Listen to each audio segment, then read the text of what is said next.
शाम की जोरदार बारिश के बाद सारा वातावरण एक नए रूप में दिखाई दे रहा था।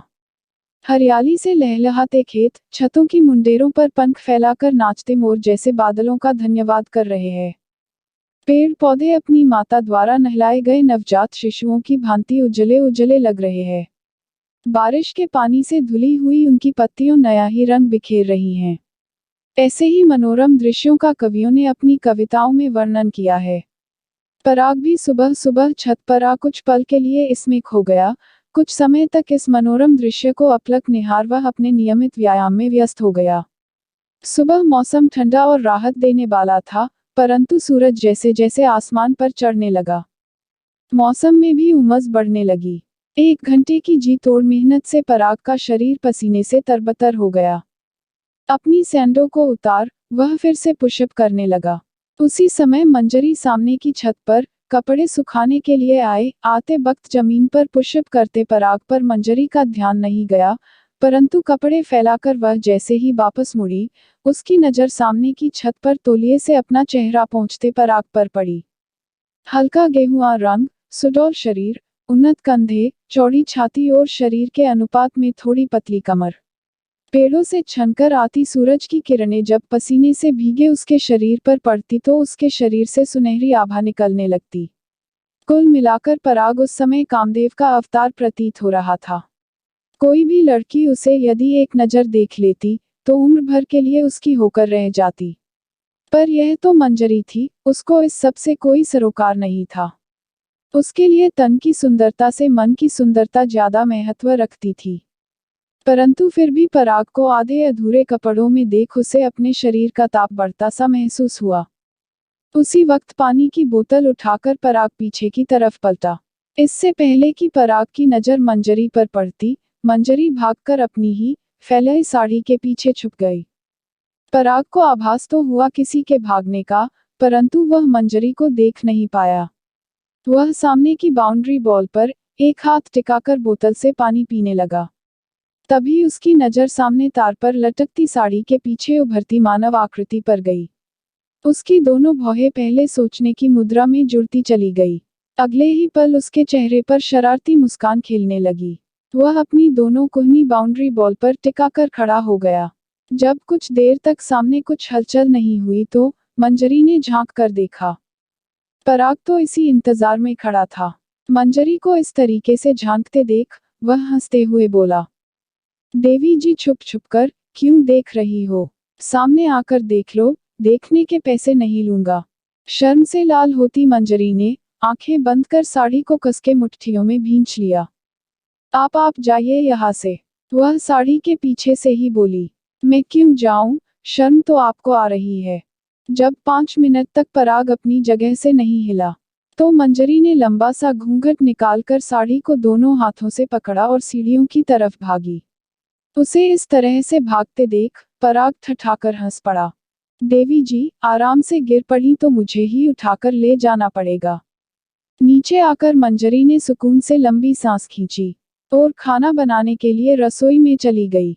शाम के समय पराग घर आया तो बरामदे में आमी का अचार बना रही कुसुम के पास ही बैठ गया। नजरों से मंजरी को तलाशते हुए उसने चुटकी ली। कैसे हो सरकार, अब तो मजे ही मजे है। क्यों, सास ससुर तो है नहीं, तो मजे ही हुए। अच्छा तुझे बड़ा पता है, कुसुम ने हंसकर कहा। अच्छा बता चाय पिएगा? नहीं यार पानी ही पिला दो, बड़ी गर्मी है, लगता है आज फिर बारिश होगी। गर्मी से बेहाल पराग ने कहा। आमी में मसाला मिलाते हुए कुसुम ने मंजरी को आवाज दी, छोटी जरा पराग के लिए पानी लाना। साहब ठंडा पानी लाऊं या सादा? रसोई में जाते मंजरी ने पूछा। ठंडा ही दे दो, मंजरी की तरफ देखते हुए पराग ने उत्तर दिया। पानी का गिलास पराग को पकड़ाते हुए मंजरी शिकायत और नाराजगी के मिले जुले स्वर में बोली, साहब आप छत पर जो भी करते हो कपड़े पहनकर किया करो। मंजरी के शब्द वाणों ने तुरंत अपना प्रभाव दिखाया। पराग के गले से नीचे उतरता पानी एक ही झटके से बाहर आ गया। पराग को लगातार खांसते देख मंजरी ने जब अपनी बात पर गौर किया तो वह शर्म से पानी पानी होने लगी। पर अब हो क्या सकता था, तीर कमान से और बात जुबान से। निकलकर वापस नहीं आती। ऐसे में उसने वही किया जो वह हमेशा करती थी, अपनी कोठरी की तरफ भाग गई। पराग को इस तरह खांसते देख कुसुम ने जल्दी से हाथ साफ किए। पराग को पानी दे, वह उसकी पीठ सहलाने लगी। खांसी थमने पर उसने कुसुम की तरफ देखा। कुसुम को अपनी तरफ घूरते देखकर पराग ने उंगलियों को घुमाकर पूछा, क्या छोटी क्या बोलकर गई अभी?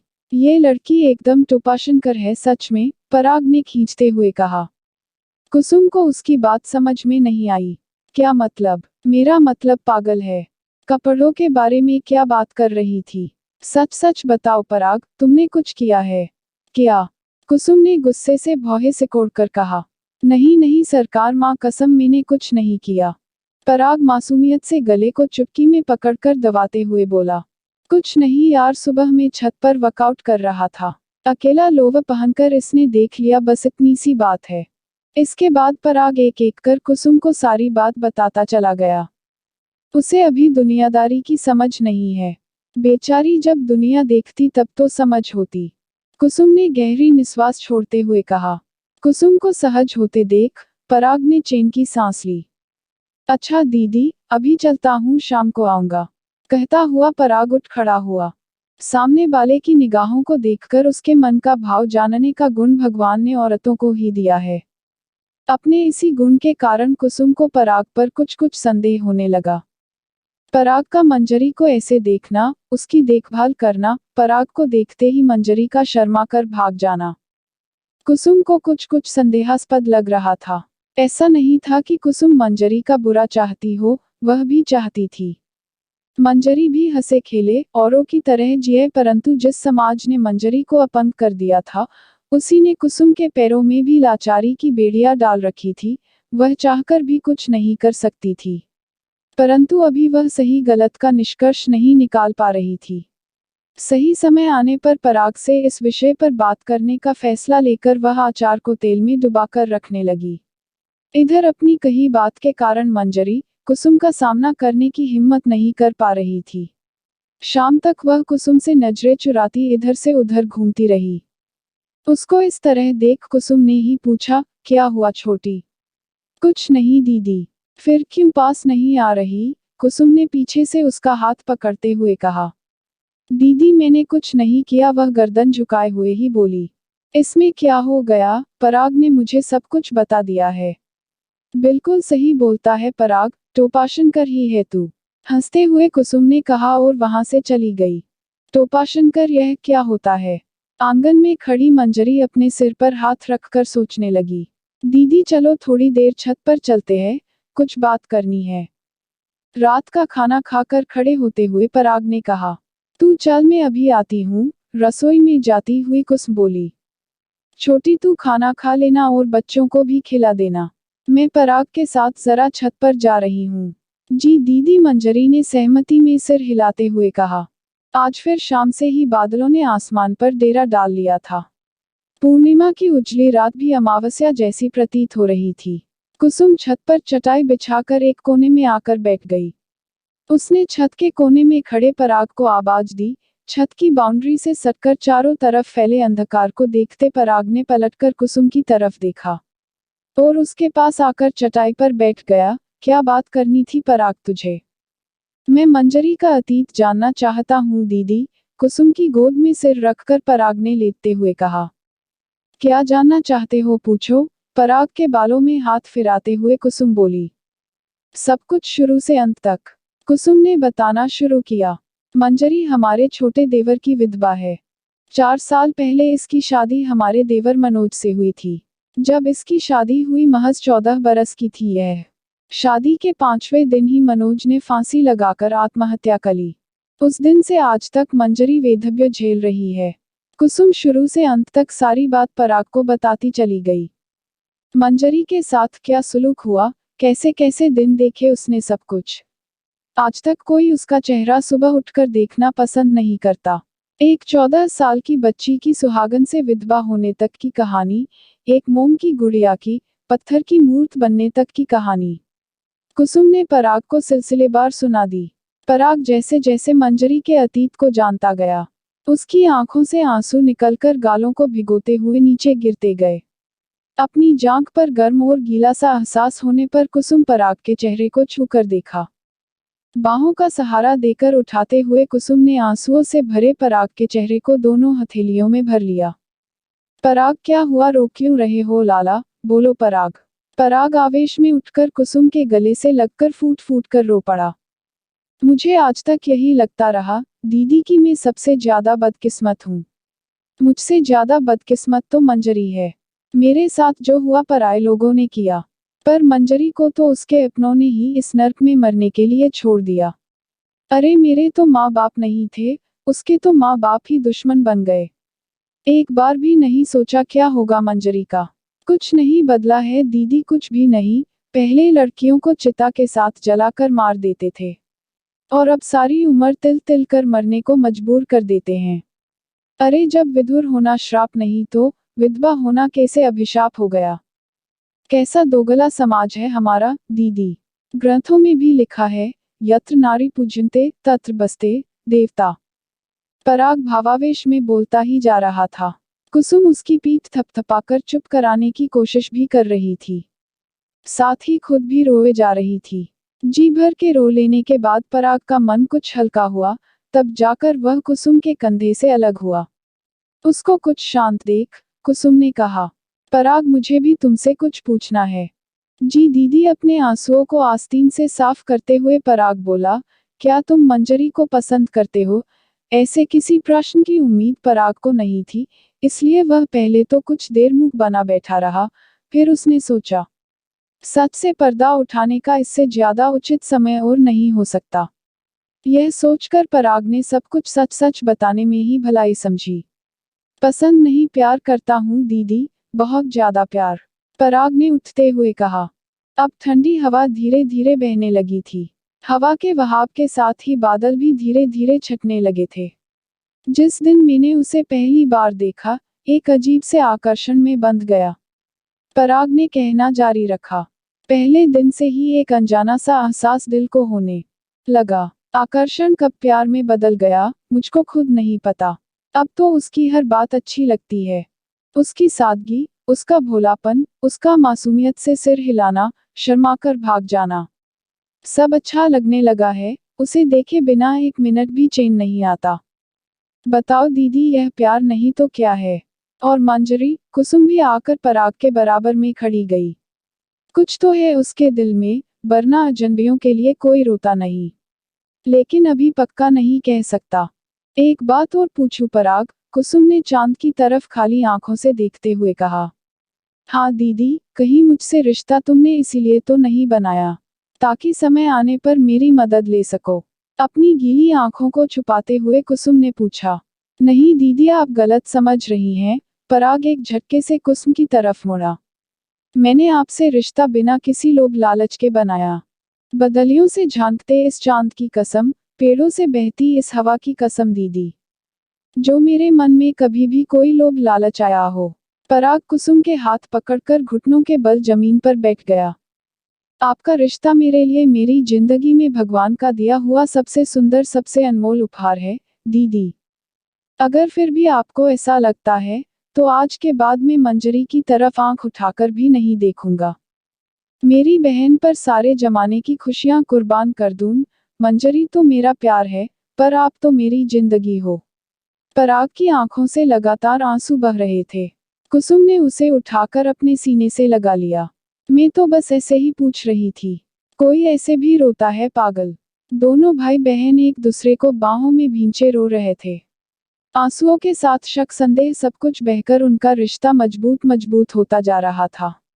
बादलों से झांकता चांद उनके अमिट और पवित्र प्रेम का साक्षी था। अचानक पराग को अपने से अलग कर कुसुम ने उसके चेहरे को हथेलियों में भर लिया। तू अपनी बहन को बहुत प्यार करता है ना। हो दीदी, तो मुझे वचन दे पराग, तू मंजरी की बेरंग जिंदगी को रंगों से भर देगा। उसके सिर से वह सफेद साड़ी उतारकर शादी का जोड़ा पहनाएगा। उसके सिर से विधवा होने का कलंक मिटाकर अपनी दुल्हन बनाएगा। बोल पराग, भरेगा न उसकी मांग में सिंदूर। हाँ दीदी हाँ, मेरे सिर पर भी पापों का बहुत बड़ा बोझ है मेरे भाई, दूसरों के कहने पर मैंने भी उस मासूम को बहुत दुख दिए।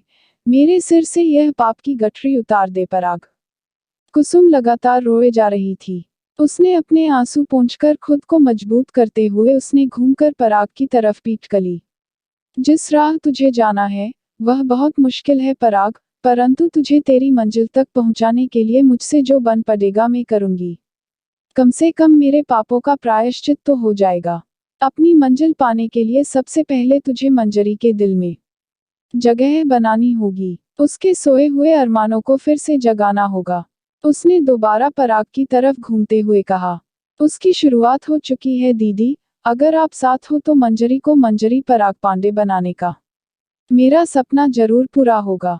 पराग ने विश्वास के साथ कहा और एक बार फिर पराग कुसुम के गले लग गया। अब की बार वह अपनी खुशी न संभाल पाने की वजह से कुसुम के गले लगा था। शायद नियति भी तुम्हें मिलाना चाहती है, माँ बाबूजी के वापस आने से पहले तुझे यह काम करना होगा। उसकी पीठ सहलाते हुए कुसुम ने बोली। उस चांद को देख रही हो आप? कुसुम से अलग हो उसने चांद की तरफ इशारा किया। उसकी बात का पर्याय न समझने की वजह से कुसुम ने पहले चांद उसके बाद पराग के चेहरे पर नजरें जमा दी। पराग की नजरें अभी भी चांद पर टिकी थी। कुछ समय पहले इस पर इन काले बादलों का आधिपत्य था, मगर हवा के इन झोंकों ने चांद को बादलों से जिस तरीके से मुक्त कर दिया, उसी तरह मंजरी के जीवन पर छाए समाज के काले बादलों को मैं हवा का झोंका बनकर हटा दूंगा। चांद पर नजरें टिकाए हुए पराग ने कहा। कुसुम ने भी उसके कंधे पर हाथ रखकर हमेशा उसका साथ देने का मूक समर्थन किया। उधर चांद बादलों को परे धकेल मंद मंद मुस्कुरा रहा था। दीदी मैं चलता हूँ, ड्यूटी पर जाना है। तू चल मैं कुछ देर बाद आऊंगी कहकर कुसुम वहीं चटाई पर बैठ गई। पराग को सीढ़ियों से उतरता देख मंजरी चारपाई से उठ खड़ी हुई। पराग का उतरा चेहरा देखकर उसका दिल बैठने लगा, परंतु पराग बिना रुके दरवाजे से बाहर निकल गया। मंजरी उसको रोकना चाहती थी, पर उसकी हिम्मत नहीं हुई। उसने दरवाजा बंद किया और बेचैन मन से आकर चारपाई पर लेट गई। आज उसकी आंखों में नींद नहीं थी। क्या बात हुई होगी दीदी और साहब के बीच जो साहब इस तरह से चले गए? कहीं सुबह की बात को लेकर तो दीदी ने कुछ नहीं बोल दिया? नहीं नहीं, वह तो सुबह ही दीदी को पता चल गया था। फिर क्या बात हो सकती है? इसी उधेड़बुन में मंजरी को सारी रात नींद नहीं आई। रात ढल कर जब चौथे पहर पर आई तो मंजरी की आंखों को नींद ने आ घेरा। सारी रात जागने की वजह से मंजरी की नींद ही नहीं खुली। उसके जागने से पहले ही कुसुम सारा काम निपटा चुकी थी। कुनमुना कर जब उसने आंखें खोली, आंगन में फैली रोशनी को देख वह हड़बड़ाकर उठी। दीदी आपने मुझे जगाया क्यों नहीं? कोई बात नहीं छोटी, तुम सो रही थी तो आज काम मैंने कर लिया, इसमें क्या बड़ी बात हो गई? मुझे भी पता नहीं क्या हो गया, आज नींद खुली ही नहीं, मंजरी ने उदासी से कहा। यह 1 महीना तुझे दिया छोटी, तुझे जो अच्छा लगे कर, जैसे रहना चाहे रह, आज से मैं तेरी बहन ही नहीं माँ भी हूँ। कुसुम ने उसके सिर पर प्यार से हाथ फेरते हुए कहा। भावावेश में मंजरी कुसुम से लिपट गई। अब जल्दी से नहा ले, अब नहाना तो तुझे ही पड़ेगा, क्योंकि तेरे हिस्से का मैं तो नहा नहीं सकती, कुसुम ने हंसते हुए कहा। जी दीदी कहती हुई मंजरी ने बिस्तर समेटा और नहाने के लिए चली गई। बाथरूम में जाते ही उसे रात का ध्यान आया। साहब छत पर होंगे, पता नहीं क्या हुआ था रात को। बिना कुछ बोले ही निकल गए। जल्दी से नहा वह कपड़े सुखाने छत पर आई, परंतु तब तक पराग नीचे जा चुका था। निराश मंजरी थके से कदमों से नीचे लौट गई। सारा दिन हो गया, न पराग घर आया न कुसुम ने उसके बारे में कोई बात की। सारा दिन मंजरी का मन उदासी से भरा रहा, एक अजीब सी अकुलाहट उसके मन को उद्वेलित करती रही।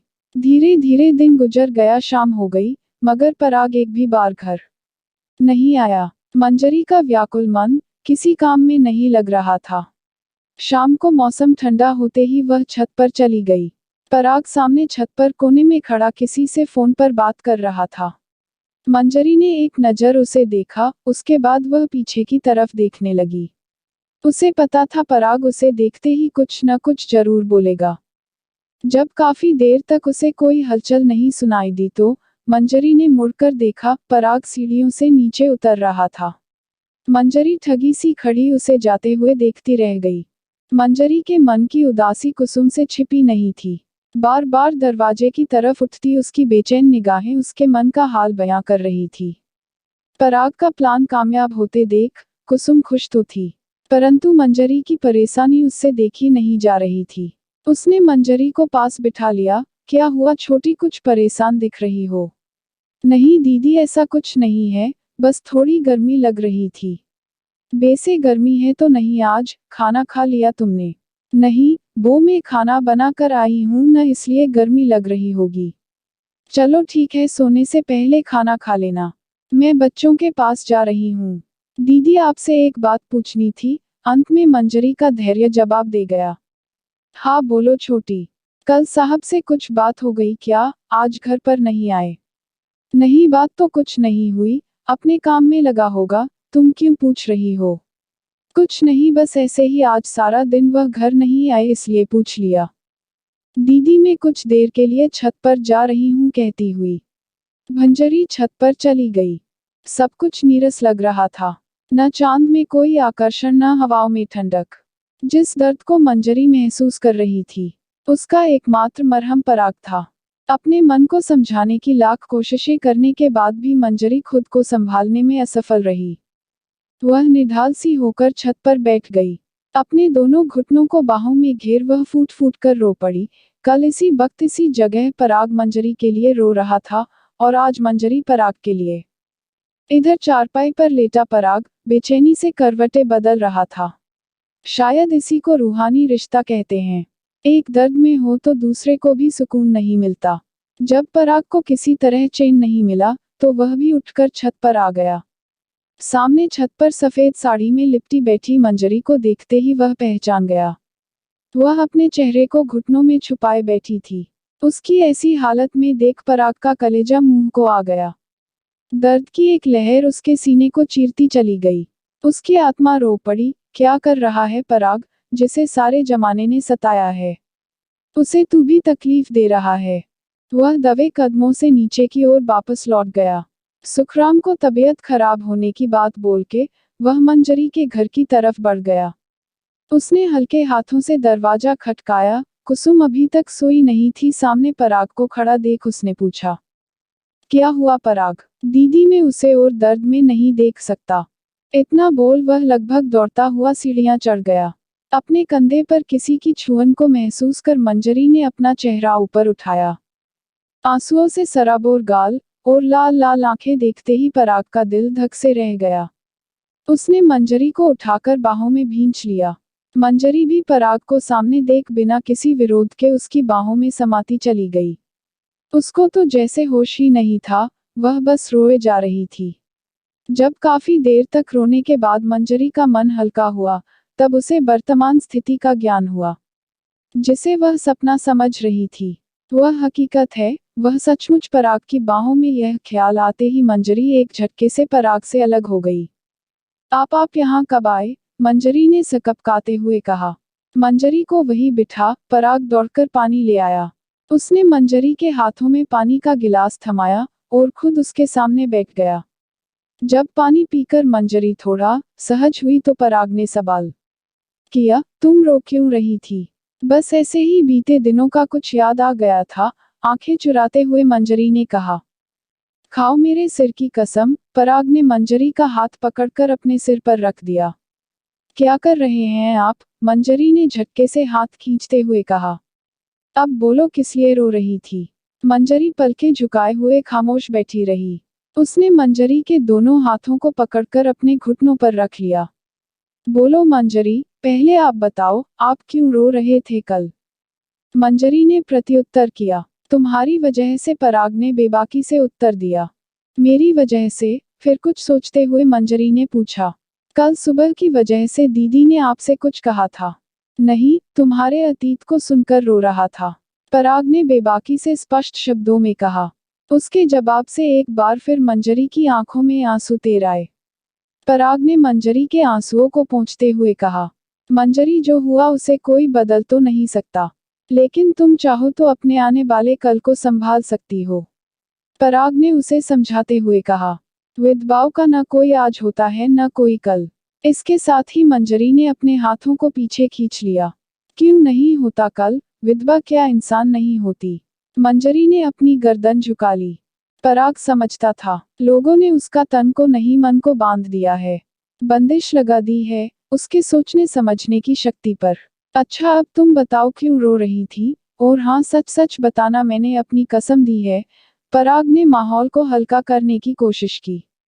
बोना मैं भी आपकी वजह से ही रो रही थी, मंजरी ने सकुचाते हुए कहा। मुझे लगा कल सुबह को लेकर दीदी ने आपको डांट दिया है और आप मुझसे गुस्सा हो। इतना फर्क पड़ता है तुम्हें मेरे नाराज होने से, नहीं मेरी वजह से आपको दुख पहुंचा इसलिए। ओह मैं तो जाने क्या क्या सोच बैठा। चलो ठीक है, जब मेरे होने या न होने से तुम्हें कोई फर्क ही नहीं पड़ता तो मेरा यहाँ रुककर भी क्या फायदा, चलता हूँ। पराग उठते हुए बोला। वैसे भी यहाँ का काम खत्म हो ही चुका है, सर भी बोल रहे हैं कि थाने आ जाओ, चौकी पर किसी और को भेज देते हैं। तो मैं भी कल ही निकल जाता हूँ। सुबह शायद मिलकर नहीं जा पाऊँ, इसलिए अभी से गुड बाय, अपना ख्याल रखना। पराग सीढ़ियों की तरफ बढ़ने लगा। पराग के जाने की बात से ही मंजरी का दिल बैठ गया। वह पराग की तरफ मुड़कर बोली, अगर आपके जाने से मुझे फर्क पड़ता तो आप रुक जाते। हाँ, अगर तुम्हें फर्क पड़ता तो मैं रुक जाता। क्या तुम्हारी जिंदगी में मेरी कोई इम्पोर्टेंस नहीं है मंजरी? पराग लगभग रुआंसा हो गया। बहुत है साहब, आपकी जगह सबसे अलग है। एक आप ही तो है जिसकी वजह से मैं मुस्कुराना सीखी हूँ। आपने आज मुझसे बात नहीं की इसीलिए मैं रो रही थी। जब आप मुझसे बात नहीं करते मुझे बहुत बुरा लगता है। मंजरी एक ही सांस में सब कहती चली गई। पराग के होंठों पर मुस्कान फैल गई। वह मुड़कर मंजरी के पास आ गया। मंजरी क्या तुम मुझसे दोस्ती करोगी? एक सच्चा दोस्त होने का हक दोगी? मंजरी के दोनों हाथों को अपने हाथों में लेते हुए कहा। कैसा हक साहब? तुम्हारे जीवन में खुशियां भरने का हक, तुम्हारे आंसू पोंछने का हक, तुम्हारी राह के कांटों को चुनने का हक। बोलो मंजरी, आप मुझे धोखा तो नहीं दोगे? एक विधवा के लिबास के साथ उसका चरित्र भी सफेद होता है, कभी मेरे आंचल पर दाग लग गया तो? मैं वादा करता हूँ मंजरी, तुम्हारे दामन पर कभी दाग नहीं लगने दूंगा। तुम्हारा दामन हमेशा गंगाजल की तरह पवित्र और निर्मल रहेगा। मैं तुम्हारी जिंदगी में पूनम की चांदनी बिखेरना चाहता हूँ मंजरी, अमावस्या का अंधेरा नहीं। भावावेश में पराग ने मंजरी का चेहरा हथेलियों में भर लिया। उसकी छुअन में एक अलग ही ठंडक थी, जिसमें मंजरी का रोम रोम सिहर उठा।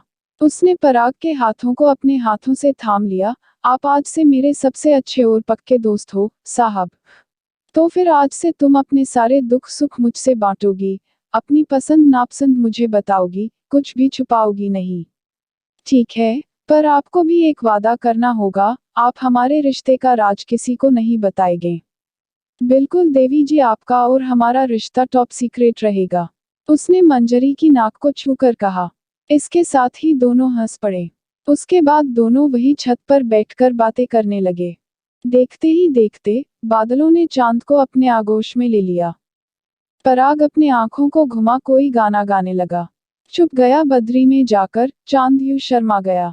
आपको देखा तो तारों को पसीना आ गया। मंजरी ने उसकी तरफ मुस्कुरा के देखा।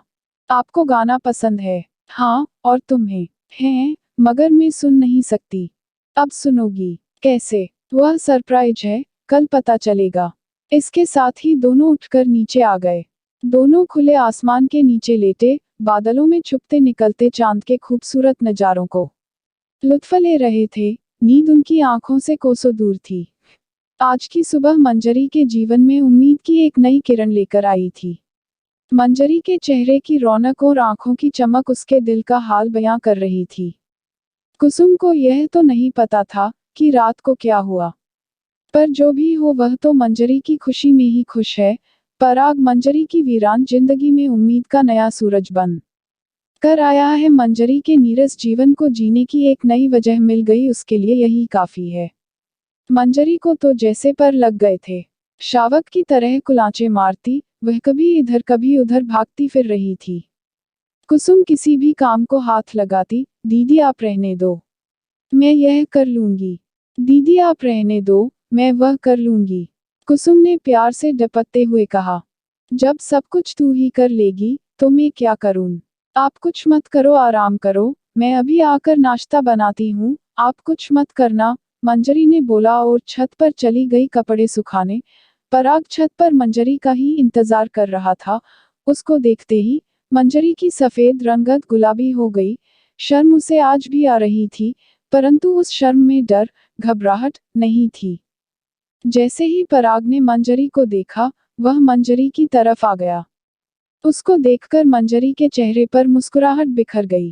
पराग ने उंगली और अंगूठे को गोलकर मंजरी की ओर इशारा किया और खुद भी मुस्कुराने लगा। उसके इशारे को जब मंजरी समझ नहीं पाई, तो उसने प्रश्नवाचक नजरों से पराग की तरफ देखा। पराग ने फिर से अंगूठे और उंगली से स्माइल का इशारा किया और फिर से अंगूठे उंगली को मिलाकर गोलकर खूबसूरत मुस्कुराहट का इशारा किया। आप क्या बोल रहे हो, मुझे समझ नहीं आ रहा। मैं बोल रहा हूँ मुस्कुराते हुए ही अच्छी लगती हो, हमेशा ऐसे ही मुस्कुराते रहा करो। पराग ने अपना सिर पीटते हुए कहा। अच्छा, मंजरी हंस पड़ी। नाश्ता बनाने जा रही हूँ, आप भी आ जाओ। क्या खिलाओगी? जो आप खाओगे वही। तुम्हारे हाथ से तो हम जहर भी खा लें। सुबह सुबह अशुभ नहीं बोलते साहब। जो भी खाना है बता दो, दीदी इंतजार कर रही होंगी। वैसे तो तुम्हारे हाथों में ही जादू है, कुछ भी बना दो सब कुछ अच्छा ही बनता है।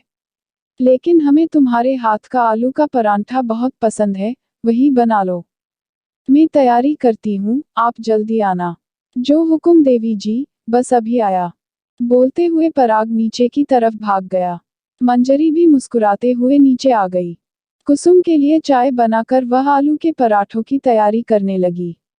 कुछ ही देर में पराग भी आ गया। पराग को आया देखकर कुसुम बोली, अरे पराग सही टाइम पर आया है, आज तेरा पसंदीदा आलू का परांठा बन रहा है। उसने मंजरी को पराग के लिए थाली लगाने के लिए बोला और खुद वहां से हट गई। उसको पता था, उसके सामने मंजरी पराग से बात करना तो दूर उसकी तरफ देखेगी भी नहीं। मंजरी को रसोई में परांठा बनाते देख पराग भी उसके पास ही चला गया।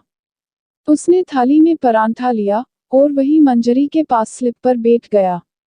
मंजरी ने फ्रिज से दही और चटनी निकालकर उसकी थाली में रख दी। तुम्हें पता है, खाना मैं भी बना लेता हूँ, पर तुम्हारे जैसा नहीं। पता है मुझे, उस दिन आपने पकौड़े बनाए थे। कहाँ से सीखा आपने यह सब? यूट्यूब से। यूट्यूब? यह कौन है? गुरुजी है, जो भी सीखना है उनसे सीख लो। तुमने कहाँ से सीखा इतना अच्छा खाना बनाना? ससुराल इतना अच्छा ट्रेनिंग सेंटर होता है लड़कियों के लिए जो सब कुछ सिखा देता है। मंजरी ने फीकी हंसी हंसकर कहा। जीवन के प्रति कड़वाहट उसके शब्दों में साफ झलक रही थी। पराग ने बातों का रुख मोड़ते हुए कहा, अच्छा बताओ, खाने में क्या पसंद है तुम्हें? सब कुछ। अरे यार, कुछ फेवरेट नहीं है तुम्हारा? जैसे लड़कियों को तीखा ज्यादा अच्छा लगता है। हाँ है ना, गर्मा गर्म जलेबियां मुझे बहुत पसंद है। अब मैं समझा तुम इतनी स्वीट क्यों हो, तुम्हें मीठा ज्यादा पसंद है न, इसलिए तुम इतनी ज्यादा मीठी हो। अच्छा, आपको क्या पसंद है? सच बताऊं, जिंदगी ने इतना वक्त ही नहीं दिया जो कुछ पसंद या नापसंद के बारे में सोच पाता। एक दर्द की सर्द लहर पराग के मन में दौड़ गई। एक बात बोलूं साहब, कभी आपको टाइम मिले और आपको सही लगे तो अपने दर्द में मुझे भी शामिल कर लेना। मैंने सुना है बांटने से खुशी बढ़ती है और दर्द कम होता है। जब इतना सब जानती हो, इतनी समझदार हो, फिर भी आज तक अकेले क्यों ढोती रही, सब क्यों जीती रही इतने दर्द में? किसी के साथ अपनी पीड़ा बांट लेती। दर्द बांटने के लिए कोई होना भी तो चाहिए था। किसके साथ बांटती साहब? आप अभी तक थोड़ा बहुत तो जान ही गए होंगे मेरी स्थिति को। अगर तुम्हें एतराज ना हो तो तुम मुझे अपना हमदर्द बना सकती हो, पराग बोला। मंजरी ने मुस्कुराकर पराग की तरफ देखा। अब जिंदगी में कोई दर्द ही नहीं साहब, तो हमदर्द कैसा? जो बीत गया वह आप जानते हैं, आगे कुछ होगा तो मंजरी मिट्टी की नहीं रही, पत्थर बन गई है, जिस पर सर्दी गर्मी बरसात किसी से कोई फर्क नहीं पड़ता। मंजरी की बातों से ही उसके मन की पीड़ा का एहसास होता था। अच्छा मेरी झांसी की रानी, अब मैं चलता हूँ, शहर जा रहा हूँ, लौटने में शाम हो जाएगी, कुछ चाहिए तो बता दो। बस जल्दी आने की कोशिश कीजिए और कुछ नहीं चाहिए, जो हुक्म मेरे आका। पराग हंसता हुआ दरवाजे से बाहर निकल गया। पराग के जाते ही कुसुम आ गई। मंजरी ने उसके लिए भी थाली लगा दी। 4 साल बाद मंजरी इतनी खुश थी। शाम होते ही उसकी आंखें पराग के इंतजार में दरवाजे की तरफ लग गई। एक हल्की सी आहट पर भी वह दरवाजे की तरफ देखने लगती। जब उसका मन नीचे नहीं लगा तो थोड़ी देर के लिए वह छत पर चली आई। पश्चिम में खिसकता सूर्य धीरे धीरे अपनी किरणों को समेटता जा रहा था, पर पराग का अभी भी अता पता नहीं था। अनमने मन से जैसे ही वह सीढ़ियों की तरफ बढ़ने लगी, तभी दरवाजे के सामने बाइक रुकने की आवाज आई। मंजरी ने वापस मुड़कर नीचे झांका, पराग ही था। वह जब तक नीचे उतर कर आई, कुसुम ने दरवाजा खोल दिया। पराग मंजरी के हाथ में एक पैकेट पकड़ा कर बोला, इसमें गर्मागर्म जलेबियां हैं तुम्हारे लिए, हमारी दोस्ती की शुरुआत जलेबियों के साथ। इतना बोलकर पराग बाहर जाने लगा। पीछे से मंजरी ने आवाज दी, आप मुंह नहीं मीठा करोगे? आपका भी मुंह मीठा करना बनता है साहब। हाँ क्यों नहीं, पर तुम्हें अपने हाथों से खिलाना पड़ेगा। पराग हंसता हुआ बोला, तो इसमें कौन सी बड़ी बात है पराग? कुसुम ने रसोई में आते हुए कहा। छोटी नहीं तो मैं खिला दूंगी। कुसुम को अंदर आते देखकर मंजरी झेप गई और अपनी झेप मिटाने के लिए वह मुड़कर जल्दी जल्दी जलेबियां प्लेट में डालने लगी।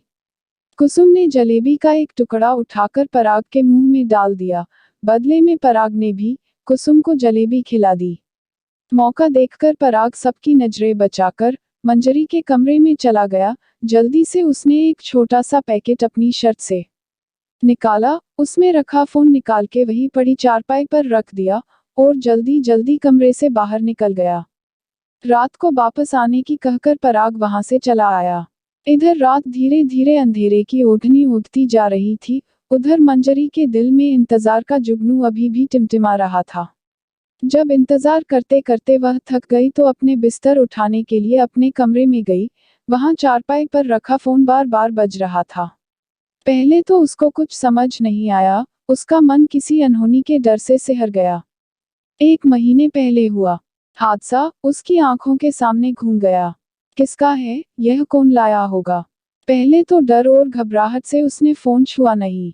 जब काफी देर तक फोन लगातार बजता रहा तो कांपते हाथों से उसने फोन उठा लिया। मंजरी ने कांपती सी आवाज में कहा, हेलो, क्या हुआ मंजरी? पराग ने पूछा, कौन हो आप? मैं पराग बोल रहा हूँ। तुम डर क्यों रही हो?